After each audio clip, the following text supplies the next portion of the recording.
Greetings, good day, and good health to you. This video is a long time coming. It is a review of my favorite book series of all time that I've been reading for years, The Law of One. This book series came out in the 1980s, and I discovered it a few years ago, have read through it several times. I'm in the middle of it again, actually, because it is so incredibly profound and insightful, full of love and wisdom, and it's exceptional, really. And it's great that I'm starting to see it become more popular as well. Before it had more of a smaller following, but I even discovered it's in Target lately, and which is a mainstream store. So its popularity seems to be spreading, which I believe is good and well deserved. This book series is affectionately also called the raw material because it is intelligence coming from an entity calling itself Ra, which really isn't just one being, it is a collective of beings, and they can be expressed through one person. This is the same Ra that is interpreted in Egyptian hieroglyphics. However, they don't necessarily look like that. Again, there are multiple entities within this group, and they can present themselves differently in appearance. Like all works, this is not for everyone. This is a very dense work full of so much depth of knowledge and information that some people just aren't going to be ready for, to be honest. Some of the language can be a little challenging. There are words that I never heard before, or that are used very rarely in English, like bellicose or congruency.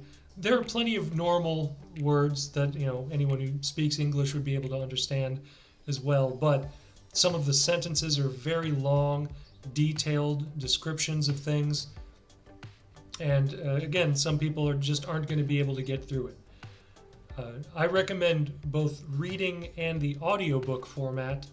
Really, the information is so good, it invites multiple readings if you can get through it, because I'm still discovering little details here and there years later through multiple readings, and I personally resonate with it very strongly. I just discovered another source recently who describes this as the most accurate work that is available to the general public in terms of spiritual, historical information. Obviously, different people are going to have different views on that, but a lot of us who resonate strongly with this book and are very attracted to it agree, which is why we are so attracted to it. And some of my favorite interactions with people online are study groups and forums that discuss this work.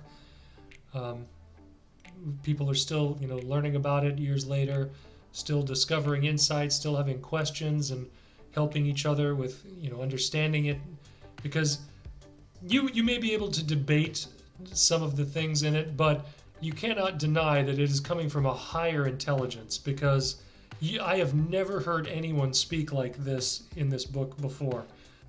It was channeled by a group of 3 people. If you're not familiar with channels, there are plenty of them out there, and a lot of them work individually.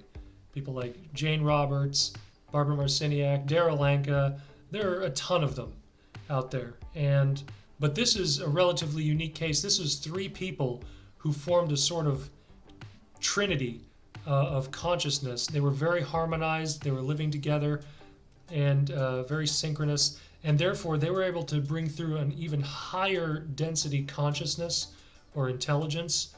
And if you don't know how that works, then you'll learn if you read the book. That they describe it in detail, the physics of it, the science of it, and it's just some would call it science fiction, but that's just because they don't know how the science works. Basically, it's science that they haven't really discovered yet. These people, the lady who ended up doing the actual channeling was the main crux. Then there was the scribe, the guy who wrote down everything that happened, and then there was the questioner, who himself was a really intelligent scientist. And they connected with Ra, who claims to be the same Ra that is interpreted in Egyptian culture, and who they claim to have built the Egyptian pyramids. Again, some people are going to have a problem with that. because they've been told their entire lives that they were built by slaves for pharaohs. That's not really the case. That's just something that people have been told over and over. They describe in great detail the function of the pyramids, how they were built, why. It's fascinating. They didn't build all the pyramids all over the planet. However, they did build some. There are thousands of them, quite a few actually. So when people say the pyramids, I generally know they're talking about the Egyptian ones, but it's really limited. You can't say the anything because there are so many. That's actually sort of the point of calling it the law of one. Everything is one, everything in existence. They call it intelligent infinity, which means that everything is the same one thing expressed infinitely throughout the universe. Again, that's where the term universe comes from, uni, one, but also infinite diversity as well.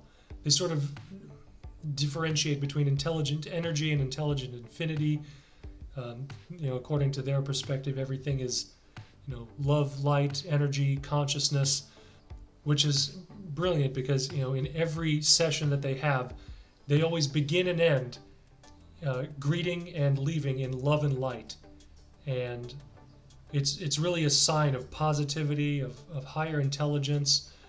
They want to make sure that you know who you're talking to and what you're dealing with, which is another interesting thing because they always begin almost every sentence with "I am Ra," which some people would find, strange or confusing. And they really don't get into exactly why. They don't explain why throughout the entire work, but you can kind of figure it out. They're presenting themselves and they want to make sure you know who exactly is coming through the channel, because one interesting part of the sessions that they describe on multiple occasions is that they are also being greeted by a psychic attack which is attempting to cease the transmission, cease these sessions. There are some beings who do not want this information to spread because it's too positive, too uniting, and they want more division, more negativity. That's a really interesting part of the book. They also go into, spirituality, health, historical figures, and events. Some of the things some people aren't going to believe.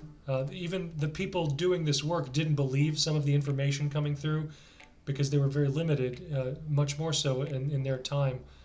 And when they were talking about how many craft that Earth people are operating out in space, they couldn't believe it because it was so high. And this was back in the 80s. The number has since grown. So that's really interesting. And again, like anything else, there are different versions of this material out there. So some of them are a little more edited. They didn't want to include some of the things that they felt were personal information or that they themselves couldn't understand. But there are some that are full transcripts. And even what's interesting, I found recently online, they have the full audio recordings of these sessions, which is so interesting. It's so different than how I imagined in my head the speech happening and coming through. It's so much slower than I imagined, which again makes sense when you hear it, but thinking about that, it would have been incredibly difficult to stay with that. It's even as slow as about one word every few seconds. So it would have been very difficult to deal with that at the time. So really I find the best way is to read and have an audio book read of the material, but the actual original recordings are so slow it would take you a really long time to get through them. So I'm pretty sure a lot of people wouldn't be able to handle such a slow speaking of these words, which are so precise and so accurate and so loving and so deep and dense. Some of the sentences go on for quite a bit, which again is not going to be for everyone. Some people aren't going to be able to deal with that. But if you have the patience and intelligence, persistence to get through it, you're going to find some real nuggets of wisdom in there. One of the really interesting stories they describe is, so they don't go into details about any living people because there's too much distortion and confusion with that, and they don't want to interfere too much. but they do talk a little bit about historical figures who have lived, like General Patton, Franklin Roosevelt, Hitler a little bit. And one of the more interesting details they give about Abraham Lincoln was something I've never heard before. Apparently, this is according to this book, and this the source was, apparently he was struggling in life and was very weary dealing with war and all that. Apparently he was contacted in sleep by a higher density consciousness that volunteered to sort of embody him and take his place, while in order to do some of the things that he wanted to do but felt like he couldn't do. So essentially the last years of his life were sort of lived by another intelligence, in a sense, which he agreed to do this, where his consciousness sort of went to a plane of suspended animation, in a sense. And again, I've never heard this from anyone else. Some people are not going to believe that, which is fine. But again, their detailed description of it, the exact date at which it happened, and all that, I would say you can't really make this up. It's sort of, too fantastic to even, come up with if it didn't actually happen. Again, there is some material in there that, again, I never really cared about tarot cards. They get into that later in the book. They sort of go into detail into the symbolism, what it all means, how they represent the archetypes in the mind. And obviously there are different versions of tarot cards as well. Some of them, they say, are more accurate than others, more helpful than others. But again, like anything, that's going to be, more attractive to some people and not so much for others. But even not ever having anything to do with tarot cards before, I became interested in them. I said, wow, that's really interesting. I didn't know that that's what they represented, and some of the symbolism in them is very interesting. But I still haven't really looked through a deck since then. But it's cool that it's something that I never cared about before, but now I understand more about that and see more relevance in it. But if you're like me and you're never really into that, that's sort of a fraction of what the book is about. They get into that later. Before that is much more, I would say, meaty subjects about, life, death, health. They talk about, cancer and how that's manifested in people and why. They talk about meditation, obviously. Really, there's something for everyone if you can get into it and stay focused with it. A couple quick passages from the book, which I like, which I've written down. The entity who penetrates intelligent infinity is basically capable of walking the universe with unfettered tread. Now, that's just brilliant and poetic. That's sort of the very end of a longer sentence, but it's really profound and poetic. A lot of these things, it's going to take you a while to get through because they stop and make you think. You really have to consider, wow, what is that saying? What does that mean? And, again, it's really cool. I really enjoy that part of it. Again, some people are going to be turned off by it. Another great quote I like is the group was talking about close encounters with extraterrestrials, and they made a comment, "We may note that in a universe of unending unity, the concept of a close encounter is humorous, for are not all encounters of a nature of self with self? Therefore, how can any encounter be less than very, very close?" See, they ask questions that make you think more, and on the nature of self with self, they describe, since everything is, unity in a sense, they say all there are basically other selves. Every person, every plant, every animal, every planet, everything in creation is its own unique expression of creation and consciousness. And everything is, in a sense, the same energy, the same consciousness, the same spirit, expressed infinitely in every possible form. That's my summary of what they say. But it's sort of like what people would call God, in a sense.